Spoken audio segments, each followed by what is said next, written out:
Hi friends, ಎಲ್ಲರಿಗೂ ನಮಸ್ಕಾರ. ಬನ್ನಿ ಫ್ರೆಂಡ್ಸ್, ಆಸೆ ಸೀರಿಯಲಿನ ನಾಳಿನ ಸಂಚಿಕೆ ಏನಾಗ್ತಿದೆ ಅಂತ ನೋಡೋಣ. ಮೊದಲಿಗೆ ಸೂರ್ಯ ಮೀನಾ ಒಡವೆ ಕೇಳಿದ್ರಿಂದ ಶಾಂತಿ ಗಾಬರಿಗೊಂಡು ನಾನು ಒಡವೆ ಕೊಡ್ತೀನಿ, ಬಿಡಿಸ್ಕೋಬಾರೋ ಮನೋಜ ಅಂತ ಹೇಳ್ತಾಳೆ. ಆಗ ಮನೋಜ ಶಾಂತಿ ಹತ್ರ ಬಂದ್ಬಿಟ್ಟು ಮೀನಾ ಒಡವೆನ ನಾನು ಹಡ ಇಟ್ಟಿಲ್ಲಮ್ಮ, ಎಲ್ಲನೂ ಮಾರ್ಬಿಟ್ಟೆ ಅಂತ ಹೇಳ್ತಾನೆ. ಆಗ ಶಾಂತಿ ನನ್ನ ತಲೆ ಮೇಲೆ ಚಪ್ಪಲಿ ಕಲ್ಲು ಎಳೆದ್ಬಿಟ್ಟಿಯಲ್ಲೋ, ನನಗೆ ಈ ಬೈಕೆ ತಲೆನೇ ಸುತ್ತುತ್ತಿದೆ ಕಣೋ ಅಂತ ಹೇಳ್ತಾಳೆ. ನೋಡೆ ಕಸ್ತೂರಿ, ಇವನು ಏನು ಈ ಥರ ಮಾಡಿದ್ದಾನೆ ಅಂತ ಹೇಳ್ತಾ ಇರ್ತಾಳೆ. ಅವಾಗ ಮನೋಜ್, ಅಮ್ಮ ನನಗೇನು ಗೊತ್ತಮ್ಮ, ನಾನು ಏನೋ ಮಾಡೋಕ್ಕೋಗಿ ಏನೋ ಆಯಿತು ಅಂತ ಹೇಳ್ತಾನೆ. ಆಗ ಶಾಂತಿಗೆ ಕೋಪ ಬಂದು ಎದ್ದು ಬಂದು ಕೈಲಿ ಬ್ಯಾಗ್ ಇರುತ್ತೆ, ಅದನ್ನೇ ತಾಂಡು ಎರಡು ಬಿಡ್ತಾಳೆ ಮನೋಜ್ಗೆ. ಆವಾಗ ಮನೋಜ ಆ ಕಡೆ ಈ ಕಡೆ ಓಡೋಗ್ತಾ ಇರ್ತಾನೆ.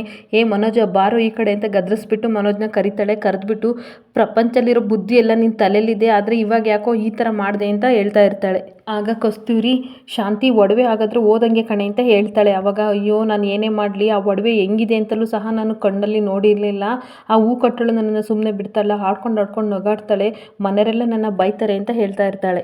ಆಗ ಮನೋಜ, ಅಮ್ಮ ನನ್ನ ಹತ್ರ ಫೋಟೋ ಇದೆ ಕಣಮ್ಮ, ನಾನು ಫೋಟೋ ತೆಕ್ಕೊಂಡಿದ್ದೀನಿ ಅಂತ ಹೇಳ್ತಾನೆ. ಆಗ ಕಸ್ತೂರಿ, ಆಯ್ತಲ್ಲ ಬಿಡು ಸದ್ಯ, ಅದನ್ನಾದರೂ ಮಾಡಿದೆಯಲ್ಲ ಶಾಂತಿ, ನಾವು ಅದೇ ಥರದ ಒಡವೆನ ತಂದು ಇಡೋಣ ಕಣೆ ಅಂತ ಹೇಳ್ತಾಳೆ. ಆಗ ಅಯ್ಯೋ ಏನು ಮಾಡೋದು ಅಂತ ಶಾಂತಿ ಯೋಚನೆ ಮಾಡ್ತಾ ಇರ್ತಾಳೆ. ಅವಾಗ ಶಾಂತಿ ಯೋಚನೆ ಮಾಡಿ ಕಸ್ತೂರಿ ಹತ್ರ ಡೂಪ್ಲಿಕೇಟ್ ಒಡವೆ ಮಾಡ್ಸೋಣ ಅಂತ ಹೇಳ್ತಾಳೆ. ಆಗ ಕಸ್ತೂರಿ, ಏನೇ ಮೀನು ನಾವು ಚಿನ್ನದ ಒಡವೆ ಅಲ್ವೇನೆ, ಅವಳು ನಾವು ಚಿನ್ನದ ಒಡವೆ ತಂದಿಡು, ಯಾಕೆ ಡೂಪ್ಲಿಕೇಟ್ ತಂದಿರ್ತೀಯ ಅಂತ ಕೇಳ್ತಾಳೆ. ಅಯ್ಯೋ ಅವಳು ಮದುವೆಗೆ ಹೋಗೋಕೆ ಕಣೆ ಕೇಳ್ತಾ ಇರೋದು, ಅವಳಿಗೇನು ಗೊತ್ತಾಗಲ್ಲ, ಆರ್ಟಿಫಿಷಿಯಲ್ ತಂದು ಇಡೋಣ, ಆಮೇಲೆ ನೋಡೋಣ ದುಡ್ಡಾದಾಗ ತಂದುಬಿಟ್ಟು ಚಿನ್ನದ ಮಾಡಿಸಿಡೋಣ ಅಂತ ಶಾಂತಿ ಹೇಳ್ತಾಳೆ. ಮನೋಜ ಬಾರೋ ಹೋಗೋಣ, ಇಬ್ರು ಹೋಗಿ ಅದೇ ಥರದ್ದು ಹುಡುಕಿ ತರೋಣ ಅಂತ ಕರ್ಕೊಂಡು ಹೋಗ್ತಾ ಇರ್ತಾಳೆ. ಆಗ ಕಸ್ತೂರಿ ಗಂಡು ಮಕ್ಕಳಿಗೆ ಹೆಚ್ಚಾಗಿ ಸಲಿಗೆ ಕೊಟ್ಟು ಮತ್ತೆ ಇನ್ನೊಂದು ಕಡೆ ಡೈನಿಂಗ್ ಹಾಲಲ್ಲಿ ಎಲ್ಲರೂ ಕುತ್ಕೊಂಡು ಊಟ ಮಾಡ್ತಾ ಇರ್ತಾರೆ. ಊಟ ಮಾಡುವಾಗ ಸೂರ್ಯನಿಗೆ ತಟ್ಟೆಯಲ್ಲಿ ಒಂದು ಕೂದಲು ಸಿಗುತ್ತೆ, ಅದನ್ನ ನಿಧಾನಕ್ಕೆ ತೆಗಿತಾ ಅಪ್ಪ ಅಂತ ಕಿರ್ಚಾಡ್ತಾನೆ.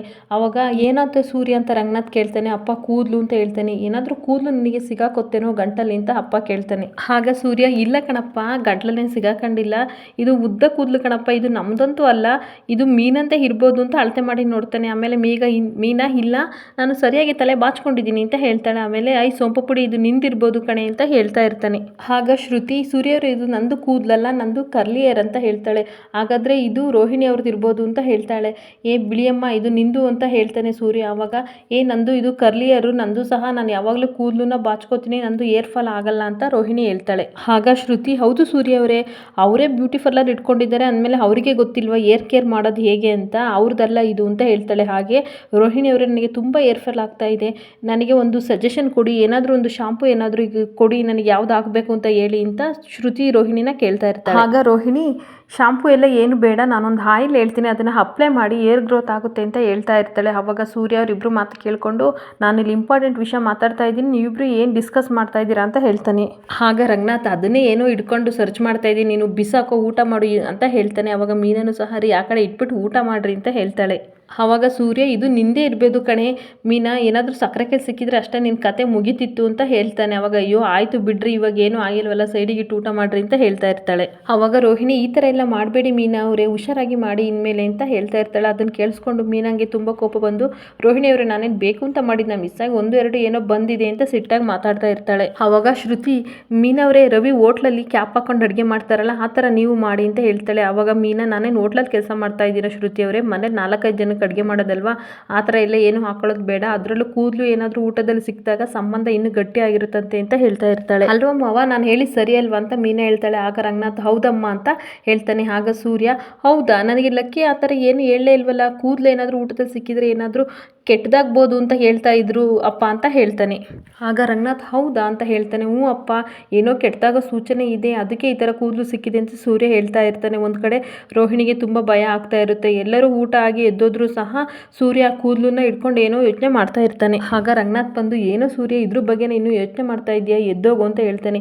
ಅಪ್ಪ ಏನೋ ಕೆಟ್ಟದಾಗುತ್ತೆ ಕಣಪ್ಪ, ನಂಗೆ ಆ ಥರ ಅನ್ನಿಸ್ತಿದೆ ಅಂತ ಹೇಳ್ತಾ ಇರ್ತಾನೆ. ಅಷ್ಟರಲ್ಲಿ ಮನೋಜ್ ಮತ್ತೆ ಶಾಂತಿ ಬರ್ತಾರೆ. ಅವಾಗ ನೋಡಪ್ಪ ಕೆಟ್ಟದ್ದು ಬಂದೇ ಬಿಡ್ತು ಅಂತ ಹೇಳ್ತಾ ಇರ್ತಾನೆ. ಅದನ್ನು ಕೇಳ್ಕೊಂಡು ರೋಹಿಣಿ ಸೂರ್ಯನ ಗುರಾಯಿಸ್ತಾ ಇರ್ತಾಳೆ. ಮನೋಜ್ ಅವರೇ, ನಾನು ಆಗ್ಲಿಂದ ಕಾಲ್ ಮಾಡ್ತಾ ಇದ್ದೀನಿ, ನೀವು ಯಾಕೆ ಪಿಕ್ ಮಾಡ್ತಿಲ್ಲ ಅಂತ ರೋಹಿಣಿ ಕೇಳ್ತಾಳೆ. ಅಯ್ಯೋ ನಾನು ಸೈಲೆಂಟಲ್ಲಿ ಇಟ್ಟಿದ್ದೆ ಅಂತ ಮನೋಜ್ ಹೇಳ್ತಾ ಇರ್ತಾನೆ. ಅವಾಗ ರೋಹಿಣಿ, ಅತ್ತೆ ಜೊತೆ ಹೊರಗಡೆ ಹೋಗಿದ್ರ ಮನೋಜ್ ಅಂತ ಕೇಳ್ತಾಳೆ. ಅವಾಗ ಇಲ್ಲ ನಾನು ಡೀಲರ್ ಹತ್ರ ಮಾತಾಡ್ತಾ ಇದ್ದೆ, ಅವ್ರ ಜೊತೆ ಹೋಗಿದ್ದೆ, ಅಮ್ಮ ಗೇಟ್ ಹತ್ರ ಸಿಕ್ಕಿದ್ರು, ಅದಕ್ಕೋಸ್ಕರ ಬಂದೆ ಅಂತ ಸುಳ್ಳು ಹೇಳ್ತಾ ಇರ್ತಾನೆ. ಅವಾಗ ಬನ್ನಿ ಅತ್ತೆ ಊಟ ಮಾಡಿ ಅಂತ ಮೀನಾ ಕರಿತಾಳೆ. ನನಗೆ ಊಟ ಏನು ಬೇಡ ಅಂತ ಹೇಳ್ತಾಳೆ. ಅವಾಗ ರಂಗನಾಥ್, ಶಾಂತಿ ಬಾಯ್ಲಿ ಈ ಕಡೆ ಅಂತ ಕರಿತಾನೆ. ಆದರೆ ತಡ್ರಿ ಬರ್ತೀನಿ, ರೂಮಿಗೆ ಬರ್ತೀನಿ ಅಂತ ಹೇಳ್ತಾಳೆ. ಆಗ ರಂಗನಾಥ್, ನಾನು ಕರೆದ್ನಲ್ವಾ, ಬಾ ಬಾ ಈ ಕಡೆ ಅಂತ ಹೇಳ್ತಾನೆ.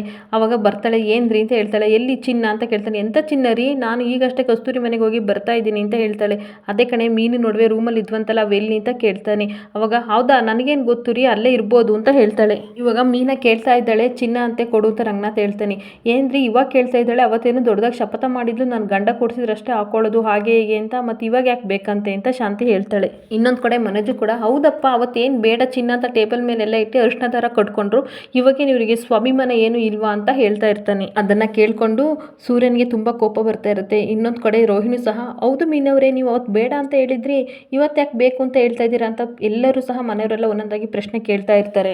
ಅಷ್ಟರಲ್ಲಿ ಅಲ್ಲಿಗೆ ಶ್ರುತಿ ಬಂದ್ಬಿಟ್ಟು ಯಾಕೆ ಎಲ್ಲರೂ ಈ ತರ ಮಾತಾಡ್ತಾ ಇದ್ದೀರಾ, ಅದು ಮೀನ ಒಡವೆ ತಾನೇ, ಮೀನಂಗೆ ಕೊಟ್ಬಿಡಿ, ಯಾಕೆ ಎಲ್ಲರೂ ಆರ್ಗ್ಯೂ ಮಾಡ್ತಾ ಇದ್ದೀರಾ ಅತ್ತೆ, ಅದು ಮೀನ ಒಡವೆ, ಸುಮ್ಮನೆ ಅವಳು ಒಡವೆನ ಅವಳಿಗೆ ಕೊಟ್ಬಿಡಿ ಅಂತ ಹೇಳ್ತಾ ಇರ್ತಾಳೆ. ಅಲ್ಲ ಕಣಮ್ಮ ಅವಳು ಒಡವೆ ನಾನು ಕೊಡ್ತೀನಿ, ಆದರೆ ಇವಳು ಗಂಡ ಕುಡ್ಕ ಬಂದು ಆ ಥರ ಮಾತಾಡ್ತಾನೆ, ಆದರೆ ಇವಳಿಗೆ ಸ್ವಾಭಿಮಾನ ಇದೆಯಲ್ಲ ಅದಕ್ಕೆ ಯಾಕೆ ಮತ್ತೆ ಕೇಳ್ತಾಳೆ, ನನಗೆ ಯಾಕೆ ಅವಳು ಒಡವೆ ಕಟ್ಕೊಂಡು ಕೊಡ್ತೀನಿ ಅಂತ ಹೇಳ್ತಾ ಇರ್ತಾಳೆ. ಅವಾಗ ಮೀನಾ ಅಲ್ಲ ಅತ್ತೆ ಅದು ಇವಾಗಲೂ ನಾನು ಕೇಳ್ತಿರ್ಲಿಲ್ಲ, ಅದೇನಕ್ಕೋ ಬೇಕಿತ್ತು ಅಂತ ಹೇಳ್ತಿರುವಾಗ ರಂಗನಾಥ್ ಏ ಶಾಂತಿ ಸುಮ್ಮನೆ ಕೊಡೆ, ನೀನು ಯಾಕೆ ಈ ಥರ ಮಾಡ್ತಾ ಇದೀಯಾ, ಅದು ಮೀನನ್ನ ನಡುವೆ ನಮ್ಮಮ್ಮ ಅವಳಿಗೆ ಅಂತ ಮಾಡಿಸ್ಕೊಟ್ಟಿದ್ದು, ನೀನೇನಾರ ಮಾಡಿಸ್ಕೊಟ್ಟಿದ್ಯಾ, ಸುಮ್ಮನೆ ಕೊಡು ಅಂತ ಹೇಳ್ತಾ ಇರ್ತಾರೆ. ಶಾಂತಿ ಅದಲ್ಲ ರೀ, ನಾನು ವಾಪಸ್ ಒಡವೆನ ಕೊಡ್ತೀನಿ, ಆದರೆ ಅವತ್ತು ಅವಳು ಸ್ವಾಭಿಮಾನದಿಂದ ಮಾತಾಡಿದ್ಲು, ಇವತ್ತು ಮಳ್ಳಿ ಥರ ಬಂದು ಕೇಳ್ತಾ ಇದ್ದಾರಲ್ಲ ಅದಕ್ಕೋಸ್ಕರ ನಾನು ಈ ಥರ ಅಂದೆ ಅಂತ ಹೇಳ್ತಾಳೆ.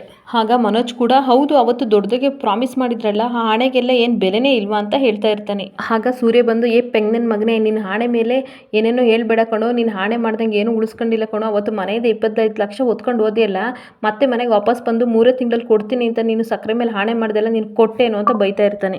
ಅದಕ್ಕೆ ಕಣೋ ಅವಾಗವಾಗ ಸಕ್ಕರೆಗೆ ಕಾಲು ನೋವು ಕೈ ನೋವು ಮೈಕ ನೋವು ಅಂತ ಎಲ್ಲ ಆಗ್ತಾ ಇರೋದು ಅಂತ ಹೇಳ್ತಾನೆ. ಅವಾಗ ಶಾಂತಿ ಮನೋಜ್ನ ಗುರಾಯಿಸ್ಕೊಂಡು ನೋಡ್ತಾ ಇರ್ತಾಳೆ. ಅವಾಗ ಮನೋಜ ಅಮ್ಮ ಇಲ್ಲ ಕಣಮ್ಮ, ನಾನು ಹಾಣೆ ಮಾಡಿದ ಮೇಲೆ ನಿನಗೆ ಈ ಥರ ಕಾಯಿಲೆ ಬರ್ತಾ ಇಲ್ಲ ಕಣಮ್ಮ, ನಿನಗೆ ವಯಸ್ಸಾಯ್ತಲ್ಲ ಅದಕ್ಕೆ ಬರ್ತಾ ಇದೆ ಅಂತ ಹೇಳ್ತಾನೆ. ಆವಾಗ ಶಾಂತಿ ನನಗೆ ವಯಸ್ಸಾಗಿದ್ದೇನು ಅಂತ ಮತ್ತೆ ಗುರಾಯಿಸ್ಕೊಂಡು ನೋಡ್ತಾ ಇರ್ತಾಳೆ. ಅವಾಗ ಮನೋಜ ಅಮ್ಮ ಆಗಲ್ಲ ಕಣಮ್ಮ, ನಾನು ಹೇಳಿದ್ದು BP ಶುಗರ್ ಅದು ಇದು ಅಂತ ಬರುತ್ತಲ್ಲ ಆ ಉದ್ದೇಶದಿಂದ ನಿನಗೆ ಹೇಳಿದ್ದು ಕಣಮ್ಮ, ಇವಾಗ ಆ ವಿಷಯ ಬಿಡಮ್ಮ, ಒಡವೆ ವಿಷಯ ಮಾತಾಡಮ್ಮ ಅಂತ ಹೇಳ್ತಾನೆ. ಈ ಕಡೆ ರೋಹಿಣಿ ಸಹ ಮೀನವರೇ ಅವತ್ತು ಕೊಟ್ಟಿದ್ದ ಮಾತಿಗೆ ಬೆಲೆನೇ ಇಲ್ವಾ ಅಂತ ಹೇಳ್ತಾಳೆ. ಅವಾಗ ಪಾರ್ಲರ್ ಅಮ್ಮ ಸುಮ್ ಬಾಯಿ ಮುಚ್ಕೊಯ್ದು ನೀನೇನಾರ ಮಾಡಿಸ್ಕೊಟ್ಟಿದ್ಯಾ, ಅದು ನನ್ನ ಹೆಂಡತಿ ಒಡವೆ ಮನೆಯವ್ರು ಮಾಡಿಸ್ಕೊಟ್ಟಿರೋದು, ಮರ್ಯಾದಿಂದ ಕೊಡಿ ಅಂತ ಹೇಳ್ತಾ ಇರ್ತಾನೆ.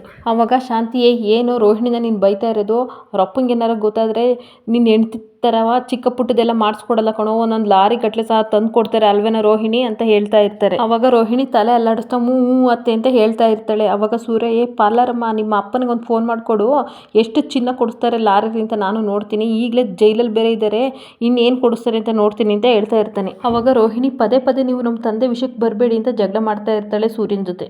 ಅವಾಗ ಮೀನಾ ರೋಹಿಣಿ ಅವರೇ ನೀವು ಯಾಕೆ ಕಾಲು ಕೆರ್ಕೊಂಡು ಜಗಳಕ್ಕೆ ಬರ್ತಾ ಇದ್ದೀರಾ, ಇದಕ್ಕೂ ಆ ಒಡವೆಗೂ ಸಂಬಂಧ ಇಲ್ಲ, ನೀವು ಸುಮ್ಮನೆ ನಿಂತ್ಕೊಳ್ಳಿ, ನಾನು ಅತ್ತೆನ ಕೇಳ್ತಾ ಇರೋದು, ಅದು ನನ್ನ ಒಡವೆ ನನಗೆ ಬೇಕು ಅದಕ್ಕೆ ಕೇಳ್ತಾ ಇದ್ದೀನಿ ಅಂತ ಹೇಳ್ತಾಳೆ. ನನಗೆ ಸ್ವಲ್ಪ ದಿನ ಮಟ್ಟಕ್ಕೆ ಬೇಕು ಒಡವೆ ಅದಕ್ಕೋಸ್ಕರ ನಾನು ಕೇಳ್ತಾ ಇದ್ದೀನಿ ಅಂತ ಮೀನಾ ಹೇಳ್ತಾಳೆ. ಆಗ ರಂಗನಾಥ್ ಶಾಂತಿಗೆ ಬೈತಾ ಇರ್ತಾನೆ, ಏನು ಇವಾಗ ಮೀನಾ ಒಡವೆ ಕೊಡ್ತೀಯೋ ಇಲ್ವೋ ಹೇಳು ಬೇಗ ಅಂತ ಹೇಳ್ತಾ ಇರ್ತಾನೆ. ಅವಾಗ ಸೂರ್ಯ ಓಡ್ ಬಂದು ಸಕ್ಕರೆ ಆ ಒಡವೆ ಇದವೋ ಇಲ್ವೋ ಅಂತ ಕೇಳ್ತಾನೆ. ಅವಾಗ ಶಾಕಿಂದ ಇಬ್ರು ಸಹ ನೋಡ್ತಾ ಇರ್ತಾರೆ, ಮನೋಜ್ ಮತ್ತೆ ಶಾಂತಿ. ಅವಾಗ ರಂಗನಾಥ್ ಯಾಕೋ ಈ ಥರ ಕೇಳ್ತೀಯ ಸೂರ್ಯ ಅಂತ ಹೇಳ್ತಾನೆ. ಅಲ್ಲ ಕಣಪ್ಪ, ಈ ಸಕ್ಕರೆಗೆ ಮಗನ ಮೇಲೆ ಪ್ರೀತಿ ಜಾಸ್ತಿ ಅಲ್ವಾ, ಅದಕ್ಕೆ ಏನಾರ ಕೊಟ್ಕಿಟ್ಬಿಟ್ಲು ಅಂತ ಕೇಳಿದೆ ಅಂತ ಹೇಳ್ತಾನೆ. ಏ ಪೆಂಗ್ನನ್ ಮಗನೇ, ನೀನು ಏನಾರ ಮೀನು ನಡುವೆ ದೋಚ್ಕೊಬಿಟ್ಟೇನೋ ಅಮ್ಮಗೂ ಮೋಸ ಮಾಡಿ ಅಂತ ಹೇಳ್ತಾ ಇರ್ತಾನೆ. ಅಲ್ಲ ನೀನು ಸಕ್ಕರೆ ತಲೆ ಮೇಲೆ ಚಟ್ನಿ ಅರಿತಿಯಲ್ಲ ಯಾವಾಗ್ಲೂ, ಅದಕ್ಕೆ ನೀನು ಹಂಗೆ ಅಂದೆ ಅಂತ ಮನೋಜ್ಗೆ ಹೇಳ್ತಾ ಇರ್ತಾನೆ. ಅವಾಗ ಮನೋಜ್ ನೋಡ್ದೇನಮ್ಮ ಸೂರ್ಯ ಏನೇನ್ ಅಂತ ಇದ್ದಾನೆ. ಅವಾಗ ಇನ್ನೊಂದು ಕಡೆ ರೋಹಿಣಿ ಅಂತ ಶಾಂತಿ ರೂಮ್ ಒಳಗಡೆ ಹೋಗಿ ಹ್ಯಾಂಡ್ ಬ್ಯಾಗ್ ಇಂದ ಆರ್ಟಿಫಿಷಿಯಲ್ ಒಡವೆನ ತಂದ್ಬಿಟ್ಟು ರಂಗನಾಥ್ ಕೈಲಿ ಕೊಡ್ತಾಳೆ. ಅವಾಗ ರಂಗನಾಥ್ ನನ್ನ ಕೈಲಿ ಯಾಕೆ ಕೊಡ್ತೀಯ, ಮೀನಾ ಕೈಲಿ ಕೊಡು ಅಂತ ಹೇಳ್ತಾನೆ. ಅವಾಗ ನಾನು ಯಾರ ಕೈಲಿ ಕೊಡಲ್ಲ ಅಂದ್ಬಿಟ್ಟು ಟೇಬಲ್ ಮೇಲೆ ಇಟ್ಬಿಟ್ಟು ದೂರ ನಿಂತ್ಕೊತಾಳೆ. ಅದನ್ನ ಮೀನಾ ತಗೋಬಿಟ್ಟು ಒಡವೆನ ಆ ಕಡೆ ಈ ಕಡೆ ನೋಡ್ತಾ ಇರ್ತಾಳೆ. ಅದನ್ನ ನೋಡಿ ಶಾಂತಿ ಮತ್ತೆ ಮನೋಜ್ಗೆ ತುಂಬಾ ಗಾಬರಿ ಆಗ್ತಾ ಇರುತ್ತೆ. ಅವಾಗ ಶಾಂತಿ ಮೀನಾ ಏನೇ ನೀನು ಆ ಥರ ನಾವು ಒಡವೆ ನೋಡ್ತಾ ಇದೆಯಾ, ನಾವೇನಾದರೂ ಚಿನ್ನದ್ದು ತಗೊಂಡೋಗಿ ಆರ್ಟಿಫಿಷಿಯಲ್ ತಂದು ಇಟ್ಟಿದ್ದೀವ, ಆ ಥರ ಅನುಮಾನದಿಂದ ನೋಡ್ತಾ ಇದೆಯಾ ಅಂತ ಹೇಳ್ತಾಳೆ. ಅತ್ತೆ ಇಲ್ಲ ಕಣತ್ತೆ, ತುಂಬ ದಿನ ಆಯ್ತಲ್ಲ ಅದಕ್ಕೆ ನೋಡ್ತಾ ಇದ್ದೀನಿ ಅಷ್ಟೇ ಅಂತ ಹೇಳ್ತಾಳೆ. ಅವಾಗ ಸ್ವಲ್ಪ ಸಮಾಧಾನ ಮಾಡ್ಕೋತಾಳೆ ಶಾಂತಿ. ಅವಾಗ ಆಯ್ತು ಬರ್ತೀವಿ ಅಂತ ಅಂದ್ಬಿಟ್ಟು ಸೂರ್ಯ ಮೀನಾ ಹೊರಗಡೆ ಹೋಗ್ತಾ ಇರ್ತಾರೆ. ಅವಾಗ ಶಾಂತಿ ಎಲ್ಲೇ ಹೋಗ್ತಿದ್ದೀರಾ ಅಂತ ಕೇಳ್ತಾಳೆ. ಅವಾಗ ರಂಗನಾಥ್ ಯಾಕೆ ಅವ್ರನ್ನ ಅಡ್ಡ ಹಾಕೊಂಡಿದ್ಯಾ, ಅವ್ರು ಎಲ್ಲಾದ್ರೂ ಹೋಗ್ತಾರೆ, ನಿನಗೆಲ್ಲನೂ ಹೋಗ್ಬೇಕೇನೆ, ಬಾರೆ ಈ ಕಡೆ, ಮೊನ್ನೆ ಕೈಕಾಲು ನೋವು ಅಂತ ಎಲ್ಲ ಹೇಳ್ತಿದ್ದಲ್ಲಿ ಇವಾಗ ಸರಿಯಾಗಿ ಹೋಯ್ತಾನೆ ಅಂತ ಕೇಳ್ತಾನೆ. ಹೌದು ರೀ ಸರಿಯಾಗಿ ಹೋಗಿದೆ, ಆದರೆ ಮೀನಾ ಏನು ಕೆಲಸ ಮಾಡ್ದಲ್ಲೇ ಹೋಗ್ತಾ ಇದ್ದಾಳಲ್ಲ ಅದಕ್ಕೆ ಕೇಳಿದೆ ಅಂತ ಹೇಳ್ತಾಳೆ. ಅವಾಗ ರಂಗನಾಥ್ ನಿನ್ನ ಕೈಕಾಲು ಸರಿ ಇದೆ ತಾನೆ, ಹೋಗಿ ನೀನೇ ಅಡುಗೆ ಮನೆ ಕೆಲಸ ಎಲ್ಲ ಮಾಡು, ಸೂರ್ಯ ಮೀನಾ ಹೊರಗಡೆ ಹೋಗಿ ಬರಲಿ ಅಂತ ಹೇಳ್ತಾನೆ.